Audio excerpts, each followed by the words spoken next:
Справување со енергетската криза, задржување на животниот стандард на граѓаните и компаниите и исполнување на инфраструктурните проекти ќе бидат трите приоритети на новиот владин кабинет. Мандатарот Ковачевски верува дека новите министри успешно ќе може да се соочат со сите предизвици.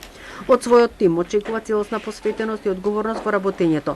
Задржувањето на дел од министрите Ковачевски го оправдува со добрите резултати кои тие ги постигнале во своите сектори.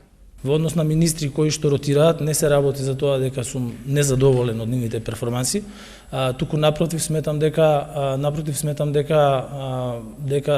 тие во изминатиот период, односно во текот на нивната кариера, извршувале и други функции и сметам дека таму имале многу подобри перформанси од тоа што што би го имале на функцијата на која што биле во последната влада и заради тоа е донесена таа одлука. Опозицијската ВМРО-ДПМН смета дека ова е влада на поразени политичари. Ова е предлог на влада која Ковачевски ја поднесува, а Зоран Заев ја подпишува. Во самиот состав може да се забележи конфликтот помеѓу различните групации кои што постојат во СДСМ, така што се сведува исклучиво на расчистување на внатрешни клановски битки од една страна, од друга страна еден целосен континуитет на кадрите на ДУИ, кои што доминираат и во оваа влада, и насадената алтернатива и секако неизбежниот Плата Пломо Кастриот Реджепи.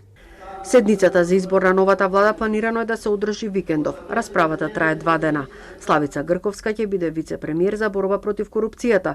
Универзитетскиот професор Никола Тупанчевски ќе биде нов министер за правда. Славјанка Петровска за одбрана, Јована Тренчовска за труд и социјална политика, Бисера Костадинова Стојчевска за култура. Љупчо Николовски ќе биде министер за земјоделство. Бојан Маричич заминува во евроинтеграции. Фатмир Битичи, Оливер Спасовски и Благој Бочварски ги задржуваат досегашните ресори. Во ДУИ нема промени освен ротација на Јетон Шакири во Министерството за образование. Алтернатива добива 3 министерски места: здравство, информатичко општество и администрација и министер без ресор задолжен за диаспората. Горан Милевски од ЛДП останува да биде министер за локална самоуправа.